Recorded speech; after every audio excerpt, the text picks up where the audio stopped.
Hello everybody, it's Foster and I'm back with another video. Today I'm going to be reading Borrow My Heart by Kasie West, chapter 11, and I don't have anything to say, so I'm just going to get into it. Enjoy. Chapter 11. Rule. Never date someone too nice. You might blow them up.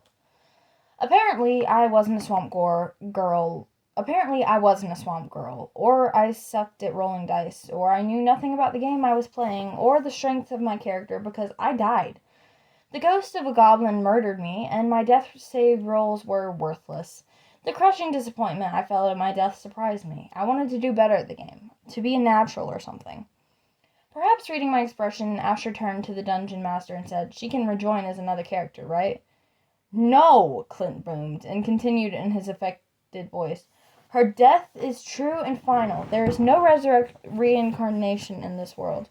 Camilla let out a little giggle. Asher tilted his head and was about to say something else when I reached for his arm. "It's fine. I should stay dead." My phone had been buzzing for the last hour, and my head had been buzzing for at least half that long from trying to pretend I actually knew what I was doing. I need to respond to some texts anyways. I'll be right back. Asher nodded, and I left the great room and pulled out my phone to see a string of texts from my mom. I read through them as I walked slowly down the hall, which was lined with family pictures. Not just the ones where the subjects had stiff smiles and posed in awkward formations, although there were some of those as well, but also candid shots taken at parks and by lakes and at weddings. I couldn't remember the last time my family had printed a picture, let alone framed it and hung it on the wall. Zoe's coming for the 4th of July. It'll be beautiful up here. They do fireworks over the lake. There's so much to do up here, and it's gorgeous. We could hike and camp. My mom lived in Northern California, near Lake Tahoe. At least that's where she lived the last time I asked. She liked to move a lot, but Zoe hadn't mentioned her movie, and what she was describing sounded like that area. I'd never been. "You're my daughter, Ren, and I miss you. Please think about it." Her tone was different from the past. Maybe she really was seeing a therapist and learning how to speak to people like they had a choice in the matter. I walked the entire length of the hall, taking in a lifetime of pictures, and arrived at the end where a bedroom door stood open. I held onto the doorframe as I took in the room. A twin bed with a dark comforter was on one side, and on the other one was a large desk with an elaborate computer setup. Pinned to the wall around the computer were posters that I couldn't read, but I could tell were old. I leaned against the door frame and typed, "I'll think about it." I immediately felt terrible. I erased the sentence. Was there even a sentence that was less committal than "I'll think about it"? "No" is a full sentence, Ren, I mumbled. I didn't type anything. I didn't have to tell her I'd think about it later. I didn't have to tell her I'd think about it. My sister would be there. We'd have fun. I hadn't been to the lake. I hadn't been to Lake Tahoe. Buffy the dog peered around the corner. "Hello," I said, lowering myself to the floor. "You're not going to bark at me this time?" I leaned against the wall and stretched my legs out in front of me. I put one hand palm up on the ground, and Buffy inched forward warily. She reached out her nose and sniffed my hand. "Such a good girl," I said in a soft voice. She peered up at me. "Any advice on dealing with moms?" She practically tiptoed into my lap and curled up.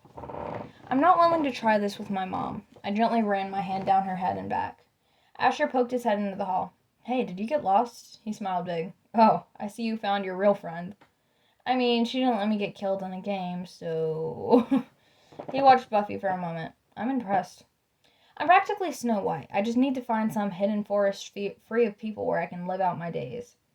"Wasn't Snow White surrounded by men?" Asher said with a flirty half-smile. "True, her first mistake." I pointed at the open bedroom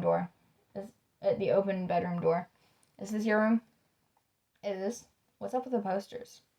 He walked the length of the hall and held out his hand to help me up. I tucked Buffy under one arm and reached out my other hand for him. He pulled me to standing.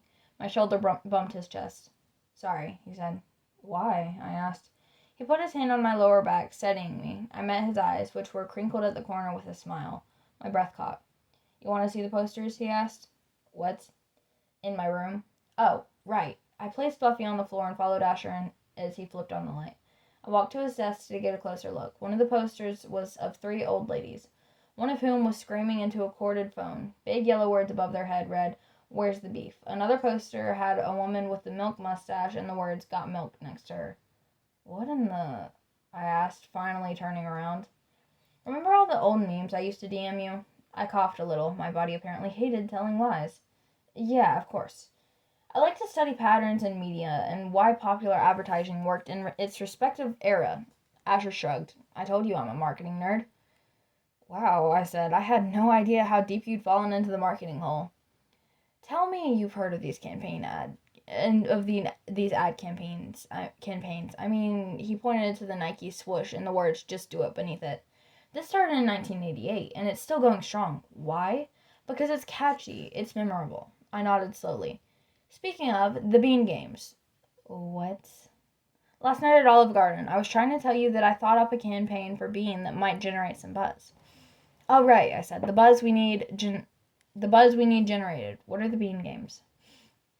We recruit people to participate in different events. Their competitor, Bean.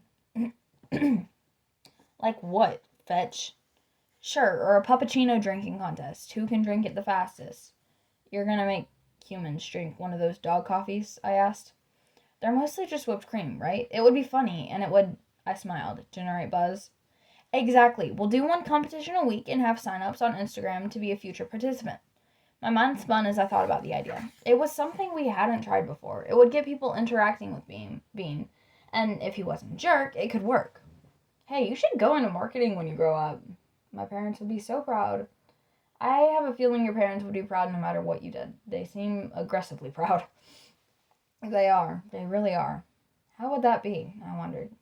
Probably wouldn't like it if my dad was proud about everything. Wouldn't that basically mean all accomplishments were equal? But I could do with a little occasionally proud. That would require a parent who didn't work so much, or who wasn't constantly trying to play Switzerland in every serious conversation. Or maybe it would require me being more open. I wasn't sure any of those things were possible. As if reading my mind, Asher asked, "What about your dad?" Sorry I didn't introduce you at the restaurant. It's okay, you were busy running from my family. I smiled. This is true? Proud dad or surly dad? Were those the only two options? Did they represent either end of the parent spectrum? I wanted to just say yes, my dad is super proud, but I found myself saying, I don't share much with my dad. He has too much to worry about. Are accomplishments something to worry about? There aren't many of those to share. I find that hard to believe, Asher said. Well, I'm no marketing professional. Ha. My cheeks were pink. Wasn't like he was hard to make laugh, the opposite in fact, but his laugh was so genuine and open. I like your idea for Bean. Thanks for taking this seriously, I said. Every ounce of seriousness I have is directed towards this progress. You're being aggressively serious. His smile fell off his face. Yes, I am. Oh, I said, suddenly remembering we weren't in the house alone. The game. Are they all waiting for us? No, I died. Darren had it all out for us tonight. I sensed that. Was he mad I came or something? Asher cringed.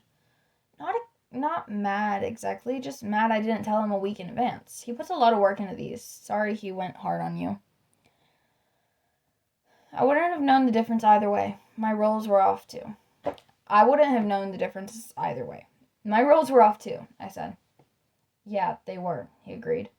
Dale's head appeared in the bedroom door, followed by his whole body. I see how it is. You guys ditch us with the nerds. Camilla was right behind him. That's a fun game. I like your friends. But you like me the best, right? Dale said. Of course. Like I had, she walked over to the posters on the wall. What's with the beef?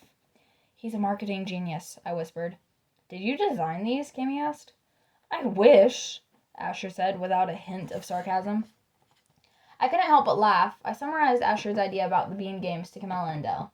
I like it, Camilla said. Then she raised her eyebrows at me, and I couldn't quite read what she was trying to say, but I sensed it was something like, see, he's really nice. Your lies are going to blow him up. Or maybe she wasn't saying all that at all, and I was just projecting. All this to home a dog? Dale asked. Why doesn't anyone want him? What's wrong with him? Nothing's wrong with him, I said. It's people who have the issues. I wasn't sure what kind of look Asher was giving Dale behind my back, but the next words out of his mouth surprised me. Well, we can have the first Bean game at my house. And that is the end of chapter 11. I hope you all enjoyed it, and I'll see you tomorrow with chapter 12 or whatever the next chapter is. Bye!